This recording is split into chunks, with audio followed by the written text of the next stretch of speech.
So fast forward to my second semester as a freshman. I'm studying for some exams. I pick up the phone as I always did. My parents and I, we talked all the time. We torched the phone lines. There was not a day that went by that I did not talk to my parents. Not a day went by that I did not have a conversation with them about life, about school, about gymnastics. My mom always wanted to know how gymnastics was going. Are you sticking the landing? Have you been hitting your beam routine? Have you been hitting your floor routine? So I picked up the phone like I always did, had a conversation with my mom on this night, on March 23rd, 2003. And then she passed the phone off to my father, and we talked for a few minutes, and then it was our goodbyes. Mom, I love you. Dad, I love you. You could hear them both on the phone say, we love you too, Lauren. I hung up the phone, and I remember talking to my roommate for a few minutes and set my alarm clock and quickly went to bed. Next thing you know, I wake up to the phone ringing on my dresser, and I look at the caller ID, and it said home. And I look at the clock, and it's just after 3:30, and what's wrong? Like, why are mom and dad calling me from home in the middle of the night? So I'm hesitant. I pick up the phone. I said, hello. And it's my dad. And he says, Lauren, I need to talk to your brother. I said, Dad, what's wrong? He said, Lauren, I just need to talk to your brother. I can't find his phone number. Please tell me, what's your brother's phone number so I can contact him? I said, Dad, please tell me what's wrong. And you could hear it in his voice, the heartbreak, the devastation. He said, Lauren, your mom died. What? What do you mean mom died? We just talked hours ago. It's the middle of the night. Everything seemed okay. I don't get it. Like, Dad, please tell me what happened. He said, Lauren, I can't explain it now. Pack your bags and get on the next plane you can. I will be at the airport to pick you up. So as you can imagine, I'm frantic, trying desperately to get answers. And all I wanted to do in that moment was run and jump in my dad's arms. So I packed my bags. I got a ride to the airport. I got on that plane. My plane touched down in my hometown of Roanoke, Virginia. And I remember sprinting through the terminal. Oh, I just want to see my dad. Everything's going to be okay. My dad is going to make everything okay. He always fixed everything. He always made everything okay. So as I run out the door, I'm looking everywhere, looking for my father. And instead, it was my uncle and my cousin Justin who pulled up to the curb, and they get out of the car. We exchange hugs. There's a lot of emotion, a lot of tears in that moment. We get in the car and start driving, and I'm going through so many different scenarios in my head. And in that moment, I thought, you know what? My dad is probably just taking care of things at the hospital. He will be at home when I get home. I'm going to see my dad soon, right? Well, I finally worked up the courage, and I said to my Uncle Mike, I said, hey, Uncle Mike, I said, where's my dad? He pulled the car over, and I can still, to this day, feel the gravel up underneath the tires of that car as he put the car in park, and he turned around and he looked at me and he said, Lauren, sorry, but your dad's passed away too. And it just cut me like a knife. What? Like, am I hearing this right? How is this even possible? I don't understand. I just talked to my parents hours ago, and now they're both gone. Unfortunately, it would be months before we would find out what took both of my parents' lives. Both of my parents going to a pain management doctor, struggling with chronic pain, both being prescribed various narcotics to help them cope with their chronic pain. But these were two people that got out of bed every single day with a smile on their faces. They did everything they could to get out of bed, put one foot in front of the other, and live their best lives. But underneath it all, they were struggling. They were struggling with this chronic pain they were dealing with. They were struggling with this addiction. They were struggling with this secret that they did not want any of us to know. It was a secret that they had been dealing with for several years, and none of us knew. We as a family knew my parents were in pain, but we just did not understand the magnitude of it. And perhaps they didn't want to let myself and my older brother Alan into their secrets. They wanted us to think everything was okay. They wanted everything to be okay. And unfortunately, it took their lives far too soon. My dad, 52, my mom just 45. How could this happen? And with all the questions, day in and day out, for months, and even now, 18 years later, I ask the same question: what happened? How did this happen? So as I have to move forward in my life, my new reality is now living my life without my two best friends, the two people that I love the most. How am I going to live my life without them? My new reality is setting in. But I really didn't have a choice. I had to keep moving forward. So my aunt and uncle, who kind of took me in as their own, said, Lauren, you've got to go back to school. You have an obligation to yourself, to your teammates, to your university, and this is what your parents would want. They would want you to keep moving forward. They would want you to thrive. They would want you to find success and to continue living out your dream as a collegiate gymnast and to fulfill your career goals and aspirations. And so 2 weeks after laying both of my parents to rest, I went back to Rutgers. And let me tell you, it was a roller coaster ride.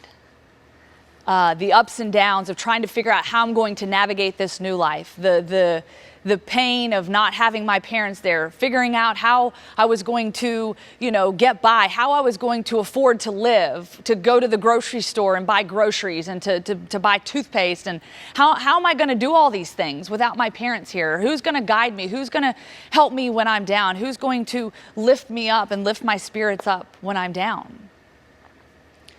I'll tell you what, it was an extremely challenging journey. And as I'm moving through this journey, I started to realize that I have to take control of my own destiny.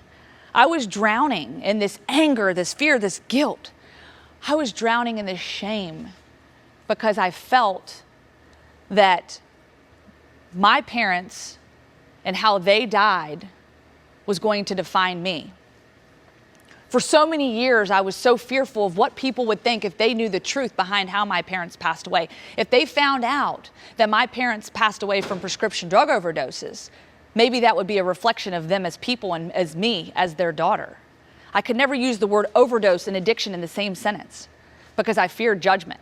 When I went in for job interviews, I feared judgment if they knew what took my parents' lives because I felt that that might be a judgment, a character flaw, a choice that they made, a poor choice that they made that reflected on me. And for the longest time, it was hard for me to realize that because my vision was once blurred. I have a story. I'm being entrusted as a sports reporter to go out there and tell other people's stories, and yet me, personally, I couldn't even share my own because I was ashamed of it. I was ashamed of my own story. But once I had the courage and the strength to stand up and own my story, own every single chapter of my story, it gave me the strength to walk up here on the stage today and share my story with each and every one of you. Because my story is important. Your story is important. This is how we grow. This is how we build strength. This is how we move mountains, through our stories.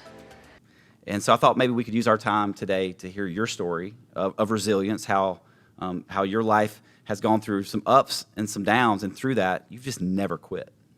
Well, I really appreciate that opportunity to share my story, because what's interesting, especially in the sports world, you get into it thinking that you're covering national championships. It's about the wins and losses, but really it's about the stories. It's about telling stories of the coaches, the fans, the athletes, the ones that make it more than a game. And my vision of that was once blurred until I had the courage to share my own story through tragedy and trauma, early in my life. And so I go back to where I was. I had dreams and aspirations of being a collegiate gymnast. I wanted to earn a scholarship. And I know I'm sitting down, guys, but I am 5'9", and most people are like, wait a sec, you were a gymnast? As I say, that's a little tall for a gymnast. You were a gymnast? Wait, what? But, I didn't know I was going to hit that growth spurt, and it was something that I absolutely loved. I was passionate about it. I was dedicated. putting in so much time. And I knew that if I could earn a college scholarship, I could give back to all the dedication and time that my parents had put into the sport of gymnastics. We were a tight, close-knit family. It was me, my mom, and my dad, and my older brother. And so when I signed my letter of intent to compete at Rutgers University, that was a very proud moment in my life and a proud moment for my family. And here I was living out my dreams as a collegiate gymnast. And fast forward to my second semester, I was 18 years old, and I picked up the phone like I always did, talked to my parents every single day. Not a day went by that I didn't talk to my parents, because I always knew they were going to be there for me, to support me, to love on me, and really to lift my spirits when they were down, to applaud me in my successes, and really love me unconditionally. And so talked to my parents like I always did, hung up the phone, we said our I love yous, and nothing seemed out of the ordinary. And I set my alarm clock, went to bed, and woke up to a phone call just after 3 a.m., and it was my dad to tell me that my mom had died. Wow. And I was like, what? Dad, I don't understand. I just talked to Mom. What happened? And he said, Lauren, I can't explain it now. Just get on the next plane you can, and I'll be at the airport to pick you up. And so all I wanted to do in that moment was run and jump in my dad's arms. I wanted him to tell me that everything was going to be okay. But unfortunately, when I got to the airport that day, it was my uncle and my cousin that had to deliver the bad news that my dad, too, had passed away. Oh, my goodness. Within just hours of each other. And I mean, hearing that story, and I know I've actually heard your story before, but every single time, just, imagining, how old were you at that point? I was 18 years old. I mean, 18-year-old, any age, walking through that. I mean, what was the initial, I'm guessing shock? Where were you those first days? Yeah, absolute shock. Because I wanted answers. I wanted to know how this could happen. My mom was 45. My dad was 52. I had just talked to them. They seemed like they were healthy. But what later we found out was both of them were battling addiction. They were fighting a concealed battle with addiction. And I think that they were struggling so much with the shame and really just didn't know where to ask for help. They were afraid to ask for help. And so it came as a complete shock to my entire family. And here we were left to pick up the pieces. I'm 18 years old, just like you said. I'm practically a kid. I didn't even know how to write a check at that point.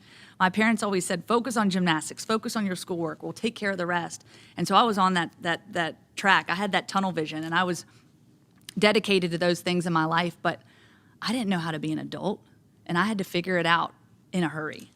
So for you, you're 18. Did you go back to school at that point? So the biggest thing for me was that decision to go back to school. My aunt, my uncle, my mom's sister, who I call my Auntie Linda, really encouraged me and said, Lauren, you've got to go back to school. You have a commitment to yourself, your university, your teammates, and this is what your parents would want. So 2 weeks after burying both of my parents, I went back to school. Wow.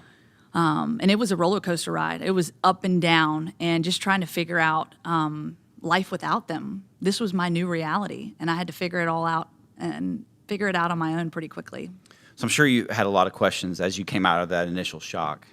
Were you able to find some of those answers? I know there was you walk through a funeral, you go back to school, you maybe settle back in. At that point, where are you with your parents? How are you coming to grips with that addiction? Who's opening the doorway to even let you know that's what happened? Well, it's interesting because when I went back to school, I think for me it was running from reality.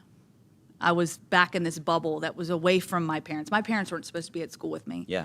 And so I was running from reality, and I kept running so far away that I ran for 7 years, believe it or not. I ran from reality for 7 years because I think in the back of my mind, I knew that something was off, something was wrong.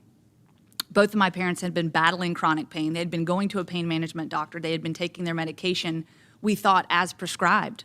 But unfortunately, that they began to abuse the medication as they needed it to be able to function. But these were two people that got out of bed with a smile on their faces every day. Yeah. Went to church, said their prayers every night. And I just, my parents were not drug addicts. I could not use the word addiction or overdose in the same sentence with both of my parents. I was ashamed of it because our society stigmatizes addiction. Yeah. Our society has placed a label on addiction, and that it is a moral failure if you're an addict. And my parents were none of those. My parents had a job. They like I said, they were a functioning part of society. My parents were not addicts, in my mind. So for you, as you come to grips with that, you said 7 years. And as you start coming to grips with that, I imagine as you start sharing that story, or even probably even seeking help yourself to have to open that doorway to the full weight of the truth. Was there shame attached to that? How did you come to grips with just that stigma you just mentioned, and just beginning to come out of that cocoon and into the reality of it, then beyond that into healing? Like my parents, that I feel that they had that same shame, I was inheriting a lot of that shame and that guilt. What could I have done differently? How could I have helped? How did we not see this? And ultimately, I felt like my parents' legacy was bound in my hands. I felt like it was up to me to carry their legacy, to carry that light that they had on this world. I could not let their secret out. And that's what I thought in my mind. But it was weighing me down. I was shackled to this shame. I was shackled to this shame every day. And it just made me become somebody that I wasn't. And what I started to realize, as you ask me how that started to become undone. Yeah. You know, I had people there encouraging me, and one of those, again, my Auntie Linda, who helped me to realize, because I had built these walls up, brick by brick, to protect myself and protect my family. And she said, Lauren, look, you can't change what happened. You can't change how your parents died, but your parents aren't defined by how they died. They're defined by how they lived their lives. And you, too, can carry on that same light. And that's when I started to realize, why am I running so far from this? Why am I trying to hide from it? And so those bricks started to come down, those walls started to come down, and as I started to acknowledge what had happened, those shackles just started to release themselves, and this weight just came off of my shoulders, and I'm like, wow, like, I can live, I can breathe again. Yeah. And not only just that, but knowing you and knowing your story, you've actually been able to use that. I mean, you're doing that even today to help leaders, to help others, to help people who may be walking through addiction themselves. Can you talk about that? I love the fact that you had a relationship, your aunt, that helped you to that point, but now you've taken that, it's become a platform for you. It really has. And we talked about it a little bit early on. You get into TV thinking, you know, in the sports world, I get paid to talk about sports. I get to go and do snow angels and the confetti after a national championship. Like, this stuff is so cool, and getting to talk to these coaches and athletes. But as I'm sharing their stories, they're coming to me and saying, hey, Lauren, I've got this great story. I want to share this story with you. I think that, you know, the world needs to hear it. And I'm sharing all these stories, and yet I can't share my own. Yeah. That's when the light went off, and I realized, you know what? I'm using their story to make a difference in people's lives. I'm a voice and a platform for them. Why can't I do the same for myself? Why am I any different? I love that. I love that. I know there's some people right now who are watching this conversation. We all have our own story, who may be right there in that moment where, whether it's shame or just fear, that they're in that. What would you say to them today to encourage them to share their story, to let their story become a light for others? This is the one thing that I love to tell people, and it has taken me a very, very long time to get to this place. But we get to be the author of our own book called Life, right? We get to have this book, and we get to fill each page, each chapter, one by one. And let me tell you, there's going to be chapters in there that you're going to love, and there's going to be chapters you're going to want to rip out and throw out the window, right? But at the end of the day, I think it's so important you have this blank canvas that you get to fill each page. And I think that when you can find meaning and purpose in your life and ultimately fall in love with your story, you will find that you can inspire others to walk through doors they never even knew existed. That's incredible. I just feel like today, 2020, there's somebody out there watching this that maybe that's where they want to end up. They want to move there. And we're talking about resilience today, but they feel stuck. Can you just dial in? Why did you not quit? I know you had to have some really dark days. What was it that kept you going? Because now you're able to see the fruit of that light. You've stepped beyond that shame. You've stepped out of that place into, you're seeing how your story is impacting people. But what would you say right now to somebody who's just right there, they feel stuck? Why didn't you quit? And I think that's just it. When I started to open up about the truth of my parents, I was so fearful of the judgment. I was so fearful of what people were going to think of me. Maybe I wouldn't be qualified for this job or this award, or people would think that I might fall into that same addictive behavior. But when I opened up and shared their story, first of all, the response was tremendous. People embraced me, embraced my family. And then they said, thank you. Thank you, because you've given me peace. These were my parents' friends and colleagues that didn't know for years what had happened to my parents. So it gave them peace, but ultimately it gave them the freedom and really the permission to have the conversation, to say, you know what, my family member's going through this. My dad, my mom, my brother, my grandparents, my aunt, my uncle, whomever is going through this same thing. And I think that this gives people the opportunity, the permission to stand up and speak out and ultimately guide them to a better quality of life, a quality of life that I believe that we can all find if we look for that meaning and we look for that purpose.